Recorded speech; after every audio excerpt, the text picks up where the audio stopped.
Hello friends, आप देख रहे हैं लाइसेंस। और आज इस वीडियो में हम आईटीआर फाइल करेंगे। आईटीआर हम वो आईटीआर फाइल करेंगे जिसकी ड्यू डेट ख़त्म हो चुकी है। सेक्शन 139(1) के तहत हम लोग फाइल करते थे। 139(1) के तहत फाइल करते थे, जिसको बोलते थे कि ऑन और बिफोर ड्यू डेट। लेकिन ये आईटीआर अब तो 31 जुलाई ख़त्म हो गई है। अब आईटीआर फाइल हमने नहीं किया था और अब करना चाहते हैं, क्योंकि इनकम टैक्स बहुत कटा है, रिफ़ंड भी करना ज़रूरी है। तो ऐसे में आईटीआर फाइल करना है तो वो कौन से सेक्शन में जाएगा? तो वो जाएगा सेक्शन 234 यानी कि 234(f) के तहत। उसमें एक पेनल्टी लगती है और एक अपना लेट फीस भी लगती है। तो दोनों चीज़ लगती हैं। दोनों में से क्या लगती हैं? मैंने तो सुना है कि 5 लाख रुपए तक जिनकी इनकम है उनकी 5,000 रुपये तक जो है वो लेट फीस लगती है, और बी लेटेड आईटीआर इसको बोलते हैं। और दूसरा है कि पेनल्टी 1,000 रुपये लगती है। क्या ऐसा है? मेरी तो सालाना इनकम 8 लाख के आसपास है। तो देखते हैं क्या क्या करता है। प्रोसीजर वही है, सारी चीज़ वही है। चेंजेस कहाँ कहाँ हैं वहीं पर मैं सिर्फ आपको बताऊंगा। जैसे फाइल करते हैं वैसे ही फाइल करें। जैसे कि यहाँ पर है कि असेसमेंट ईयर सिलेक्ट करके, ऑनलाइन रिकमेंडेशन वगैरह करके, और उसके बाद यहाँ पर कंटिन्यू करके जैसे जैसे पहले करते थे वैसे ही करना। चेंजेस कहाँ पर होगा कि आफ्टर ड्यू डेट के बाद में हमने खास करके कौन सी चीज़ पर ध्यान देना है वो मैं आपको बताऊंगा। यहाँ पर मैंने पहले से ही फाइल करके रखा था, तो आप उसको भी कंटिन्यू कर सकते हैं। ये चीज़ है 31 जुलाई से पहले अगर आपने फाइल करके रखा था, मैंने 31 जुलाई से पहले फाइल करके रखा था, लेकिन मैं उसको सबमिट नहीं कर पाया। और उसके बाद दोबारा मैंने कल भी किया था, तब भी मैं सबमिट नहीं कर पाया। मैंने कहा सबमिट करने से पहले एक उसके ऊपर वीडियो बना देते हैं। और आप नए सिरे से अगर फाइल करना चाहते हैं तो ऐसा भी आप कर सकते हैं, ठीक है। तो यहाँ पर सिर्फ हम वही चीज़ करेंगे कि आपने आफ्टर ड्यू डेट के बाद फाइल कर रहे हैं तो कौन से सेक्शंस के तहत वो फाइल करेंगे और किन किन चीज़ों पे ध्यान रखेंगे। दो चीज़ें हैं जहाँ पर आपने खास फोकस करना है। मैं रिज्यूम फाइलिंग पर करता हूँ और आगे बढ़ता हूँ। यहाँ पर देखिए वही चीज़ें आपने करनी है, जैसे कि वैलिडेट रिटर्न, उसके बाद कन्फर्म यूर टैक्स समरी वगैरह, वेरीफाई एंड सबमिट, है ना, जो पहले हम करते थे। जो मेन 3 टैब थी उनमें से वही करना है। ये पहली टैब, ये दूसरी टैब, ये तीसरी टैब। पहली टैब में आपके कितने ऑप्शंस आते हैं नीचे मैं आपको दिखाता हूँ। देखिए पहली टैब में आपको पर्सनल इन्फॉर्मेशन, उसके बाद ग्रॉस टोटल इनकम, उसके बाद टोटल डिडक्शंस वगैरह आता है, उसके बाद टैक्स पेड आता है, और टोटल टैक्स एंड लायबिलिटीज आती है, ठीक है। यहाँ पर आप ध्यान रखेंगे। तो ये 5 चीज़ें जैसे पहले भरते थे वहीं भरना है, लेकिन खास करके फोकस करना है किसके ऊपर? ये पर्सनल इन्फॉर्मेशन फर्स्ट टैब जो है इसके ऊपर आपने ज़्यादा फोकस करना है, ठीक है। मैं इसको हाईलाइट कर देता हूँ।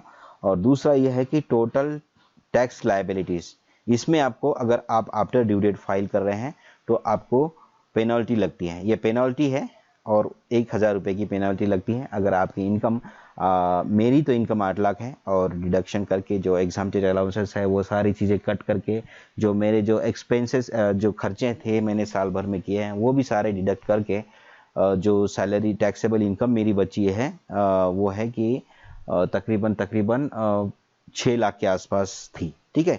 तो 6 लाख के ऊपर भी मुझे 1,000 रुपये का ये पेनल्टी लगी है, ठीक है। तो आप देख सकते हैं आपकी इनकम कितनी है। अगर 5 लाख से नीचे आपकी इनकम है तो मुझे लगता है कि बहुत ही फाइन तो शायद इतना पड़ेगा ही आपको, इसको पेनल्टी बोलते हैं। और जो लेट फीस जिसको बोलते हैं उस वो कहते हैं, अगर आप ऑनलाइन भी सर्च करेंगे तो आपको यही देखने को मिलेगा, पढ़ने को मिलेगा कि 5,000 रुपये तक की आपको लेट फी लगती है और 1,000 रुपये का पेनल्टी लगेगा आपको, ठीक है। तो ये चीज़ जो है ग्रॉस टोटल इनकम, जैसे आप ऑन और बिफोर ड्यू डेट भरते हैं वहीं भरेंगे हम लोग। उसके बाद टैक्स टोटल डिडक्शंस है जो हम पहले भरते थे वहीं भरेंगे। टैक्स पेड हमारा वो जो कैलकुलेट होगा कितना टैक्स हमारा कटा है, देखिए 32,202 रुपये टैक्स कटा था। और जब रिफंड मिलेगा ना तो आपकी ये पेनल्टी वगैरह वहीं काट के, पहले क्या होता था कि आपको आपके अकाउंट से पैसा कटता था, अगर पेनल्टी लगी है तो अकाउंट से कटेगी, लेकिन आजकल अकाउंट से नहीं कटेगी। आपका जितना रिफंड बनता है उसमें से ही ये पैसा माइनस हो जाएगा 1,000 रुपीज़, और मेरा टैक्स बनेगा 31,202 रुपये। मैं आपको आगे बताऊंगा, ठीक है। मैं आपको पहले पर्सनल इन्फॉर्मेशन में क्या चेंजेस करने हैं अगर आपने आफ्टर ड्यू डेट के बाद फाइल करना है तब, वो मैं आपको पहले बताऊंगा। और उसके बाद फिर ये टैक्स लायबिलिटी में, ठीक है। ये दोनों चीज़ों पे बहुत ध्यान देने की ज़रूरत है अगर आपने आफ्टर ड्यू डेट फाइल किया है या करना चाहते हैं तब, ठीक है। कोई दिक्कत नहीं है। अगर आपका टैक्स ज़्यादा कटा है, जैसे कि मेरा 32,000 के आसपास है, तो उसमें से मेरे 5-6 हज़ार रुपये पेनल्टी और लेट फी में जाते हैं, तो कोई दिक्कत नहीं, बाकी मुझे पैसा मेरा मिल सकता है। तो मैं पर्सनल इन्फॉर्मेशन में क्या चेंजेस करना है और क्या चेंजेस होना चाहिए मैं आपको बता देता हूँ। अच्छा, पर्सनल इन्फॉर्मेशन में मैं आ गया हूँ और जो चेंजेस करना है, देखिए आपका जो प्रोफाइल है उस प्रोफाइल को नहीं छेड़ना है। आपके कॉन्टैक्ट्स वगैरह हैं जो आपने पहले एडिट कर रखे हैं वो वैसे के वैसे रहेंगे, सारी चीज़ें वैसे की वैसे रहेगी, लेकिन आपने फोकस करना है एक ही जगह पर, जो है कि फाइलिंग सेक्शन के ऊपर। इस टैब पर, इस सेक्शन पर या इस पेज पर आपने फोकस करना है। उसी पेज पर नीचे की तरफ मिलता है जहाँ पर आपका जो नेचर ऑफ एम्प्लॉयमेंट रहता है, आप कौन से गवर्नमेंट के तहत एम्प्लॉयमेंट में आप एम्प्लॉयज़ है, यानी कि सेंट्रल गवर्नमेंट है, स्टेट गवर्नमेंट है, प्राइवेट सेक्टर में है, तो वो सारी चीज़ें। तो वहाँ पर फाइलिंग सेक्शन आता है। फाइलिंग सेक्शन के नीचे अगर आपने ऑन और बिफोर ड्यू डेट फाइल किया है ना, यानी कि 31 जुलाई से पहले, तो आपका ये टैब सिलेक्ट होता है। ठीक है, ये वाला टैब जैसे कि मेरा अभी मैंने सिलेक्ट किया है आपको दिखाने के लिए। ठीक है, लेकिन ऐसा नहीं है, आपने 31 जुलाई के बाद फाइल किया है तो आपको belated return file after due date, इसमें जाना पड़ेगा। अगर आप अभी भी 31 दिसंबर 2022 या फिर जो भी साल होता है उसका 31 दिसंबर तक भी आप फाइल करना चाहते हैं, तो आपको सेक्शन 139(4) के तहत जाना होता है। उसको बोलते हैं belated refund file after due date. ठीक है, ये था बिफोर ड्यू डेट, ये था रिटर्न फाइल ऑन और बिफोर ड्यू डेट, और ये है आफ्टर ड्यू डेट। ठीक है, तो ये चीज़ पे आपको ध्यान रखना है खास करके। तो ये तो हो गया आपका सेक्शन। यहाँ पर मैं चेक कर लेता हूँ और ये मेरा सिलेक्टेड हो गया है। अब मैं क्या हूँ, सही लाइन पर मैं जा रहा हूँ। ठीक है, ये चीज़ ध्यान रखना, 139(4) के तहत आपको जाना होगा। 139(1) जो था वो बिफोर ड्यू डेट के लिए, 139(4) जो है वो आफ्टर ड्यू डेट के लिए। बस यही चेंजेस है इस पेज में और कुछ नहीं। बाकी आप नीचे जाएंगे और आपकी बैंक डिटेल वगैरह है वो सारी चेक करेंगे, और यहाँ पर बैंक डिटेल में भी आपको ये आपका जो अकाउंट है वो वेरीफाई होना चाहिए। ध्यान रखना बहुत, अगर आपने ITR को फाइल किया है, चाहे कभी भी आपने फाइल किया हो, आपका सब कुछ प्रोसेस हो गया है, पैसा नहीं आ रहा है, तो कोई बात नहीं, आपने एक बार अपने अकाउंट को दोबारा से रीवेरीफाइड ज़रूर करें। ठीक है, रीवैलिडेट इसको बोलते हैं एक्चुअली। उसको आप, अगर पैसा नहीं आ रहा है सारी चीज़ें होने के बाद में, तो रीवैलिडेट करना बहुत ज़रूरी है। ठीक है, यहाँ पर वैलिडेट है लेकिन फिर भी आप रीवैलिडेट करेंगे, यहाँ पर क्लिक करके आप अपने अकाउंट को रीवेरीफाई कर सकते हैं। ठीक है, अभी फ़िलहाल हम वो चीज़ नहीं देख रहे हैं, हम देख रहे हैं कि बी लेटेड ITR को कैसे फाइल करेंगे आफ्टर ड्यू डेट के बाद। कन्फर्म करेंगे और जो हमारी जो टैब है वो क्लियर हो जाएगी पर्सनल इन्फॉर्मेशन वाली। ओके, हमारी ये पर्सनल इन्फॉर्मेशन में क्या चेंजेस था मैंने आपको बता दिया है कि वहाँ पर सिर्फ आपको सेक्शन 139(4) को सिलेक्ट करना है और बाकी जो इन्फॉर्मेशन आप भरते थे पहले वही भरना है। ठीक है, एक ही चीज़ यहाँ पर फोकस करना है। बाकी ग्रॉस टोटल इनकम में जो आपकी टोटल इनकम है वो आपको फॉर्म नंबर 16 को देख के फाइल करें। टोटल डिडक्शन में भी आप जो आपने एक्सपेंसेस किए हैं साल के दौरान वो आप डाल सकते हैं यहाँ पर, और उसके बाद टैक्स पेड में आपका कितना टैक्स कटा है, क्या कटा है, जैसे आप फॉर्म 16 देख के करेंगे तो सारा एक्यूरेट हो जाएगा। लेकिन टैक्स लायबिलिटी में, टोटल टैक्स लायबिलिटी में फिर आपको यहाँ पर एक चीज़ ध्यान रखनी होगी, वो मैं आपको बता देता हूँ। मैं टोटल टैक्स लायबिलिटी पर क्लिक करता हूँ और उस पेज पर जाता हूँ।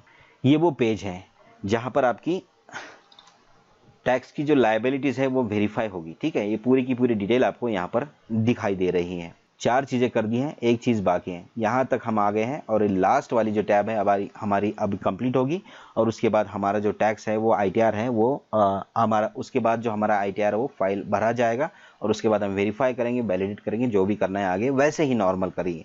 सिर्फ ये चीज़ पे चेंज होगा ये टैब में और ये टैब में चेंज होगा।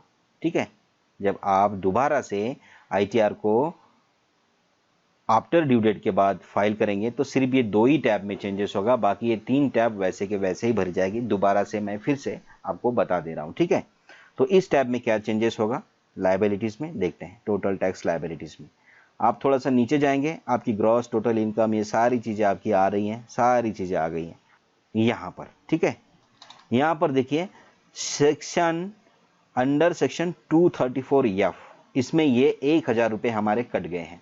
1,000 रुपये हमारे कट गए हैं। ये क्यों कट गए हैं? ये इसलिए कट गए हैं क्योंकि हम आफ्टर ड्यू डेट फाइल कर रहे हैं। ठीक है, जैसे ही आप वहाँ पर पर्सनल टैब में पर्सनल टैब में यहाँ पर ऊपर जैसे ही आपने उस चीज़ को सिलेक्ट कर दिया कि आप सेक्शन 139(4) के तहत ITR को फाइल कर रहे हैं, यानी कि 31 जुलाई के बाद, उसी टाइम पे यहाँ पर कैलकुलेशन में आपके 1000 रुपये आपके खाते से कट जाएंगे।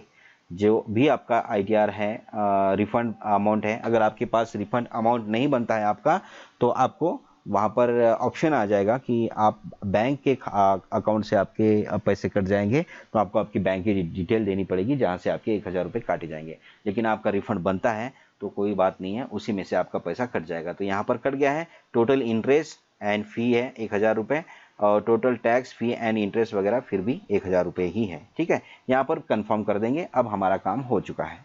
ओके, हमने पर्सनल इन्फॉर्मेशन भरी, हमने ग्रॉस टोटल भरा, टोटल डिडक्शन भरा, टैक्स पेड भरा, और लायबिलिटीज़ में भी हमने अपने 1000 रुपये कटा दिए। अब हम क्या करेंगे, प्रोसीड पर क्लिक करेंगे। प्रोसीड पर क्लिक करने के बाद देखिए, मैंने आपको थोड़ी देर पहले बताया था कि मेरा टैक्स कितना कटा है, 32,200 रुपये, लेकिन यहाँ पर रिफंड कितना बता रहा है, 31,200। क्यों? क्योंकि मेरी जो पेनल्टी है वो 1000 रुपये थी, वो मुझे देनी पड़ी, और वो मेरे जो रिफंड अमाउंट है उसी में से माइनस हो गई है। अगर आपके पास रिफंड अमाउंट नहीं है, आपका टैक्स नहीं कटा है, और आप ITR को फाइल कर रहे हैं आफ्टर ड्यू डेट के बाद, तो आपको 1000 रुपये जो है वो आपके खाते से कटाने होंगे।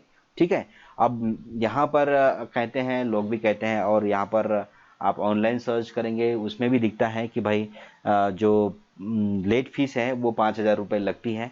अब ये ITR फाइल करने के बाद में जब ये वेरीफाई होगा और सबमिट होगा, उसके बाद जब रिफंड आएगा तो तब पता चलेगा। जब रिफंड आएगा तो मैं आपको इस वीडियो के साथ में वो जो रिफंड अमाउंट है वो भी अटैच करूंगा उस वीडियो को, और बताऊंगा कि 5 लाख रुपए तक या 8-10 लाख रुपए तक जिनकी इनकम है, उनमें पेनल्टी तो 1000 रुपये की लग चुकी है, लेकिन उसमें जो लेट फी है वो लगती है या नहीं लगती है। अगर मेरा 31,200 रुपये मुझे डिस्पर्स हो गया है मेरे अकाउंट में, तो वो भी बताऊंगा, और उसमें से और भी कुछ कम होकर अमाउंट आ गया है तो वो भी मैं बताऊंगा। वहाँ पर क्लियर लिखा होगा कि आपकी इतनी फीस कटी है और इतना ये चीज़ कटा है। ठीक है, तो इसी वीडियो के साथ में वो कंटिन्यू करके आपको मैं एक दूसरा वीडियो बना के बताऊंगा। ठीक है, तो ये है, अगर आप after due date ITR file करना चाहते हैं तो बहुत ही ईजी है, कोई दिक्कत नहीं है, बहुत ही ईजी है, बहुत ही सिंपल है। आपको सिर्फ पर्सनल इन्फॉर्मेशन में सेक्शन 139(4) को सिलेक्ट करना है 139(1) की जगह पे, और ऑन और बिफोर ड्यू डेट पहले आता है सेक्शन 139(1) में, और आफ्टर ड्यू डेट में आता है सेक्शन 139(4), और लास्ट में जो टैक्स आप कैलकुलेट करेंगे टैक्स लायबिलिटीज़ में, आपको वहाँ पर जो है पेनल्टी देनी पड़ती है 1000 रुपये की। ठीक है, तो ये है, बस इतना ही है। और उसके बाद में आप यहाँ पर प्रीव्यू रिटर्न करेंगे, और उसके बाद प्रीव्यू रिटर्न करने के बाद आपको पूरी डिटेल आपकी दिखेगी, और उसके बाद सबमिट कर देंगे। जैसे कि नॉर्मली आप सबमिट करते थे वैसे ही सबमिट कर देंगे, और उसके बाद वो आपका ITR यहाँ पर प्रोसीड टू प्रीव्यू करेंगे, वैसे ही जैसे नॉर्मली करते थे वैसे सबमिट कर देंगे। इसके आगे मैं वीडियो को क्लोज कर देता हूँ, क्योंकि वो जाहिर सी बात है कि नॉर्मल सी प्रोसेस है, जैसे कि ऑन और बिफोर ड्यू डेट में भी वही है, और आफ्टर ड्यू डेट में भी वही है। तो यही था इस वीडियो में। अगर आपको ये वीडियो अच्छी लगी, अगर आपको जानकारी अच्छी लगी, तो हमारे चैनल को ज़रूर सब्सक्राइब करें, और आपके मित्रों को भी, जो ज़रूरतमंद हैं, जो लोग ढूंढ रहे हैं इस तरह की वीडियो, उनको भी शेयर करने की कोशिश करें। मिलते हैं नेक्स्ट वीडियो में किसी और इन्फॉर्मेशन के साथ। तब तक के लिए गुड बाय, नमस्कार, टेक केयर।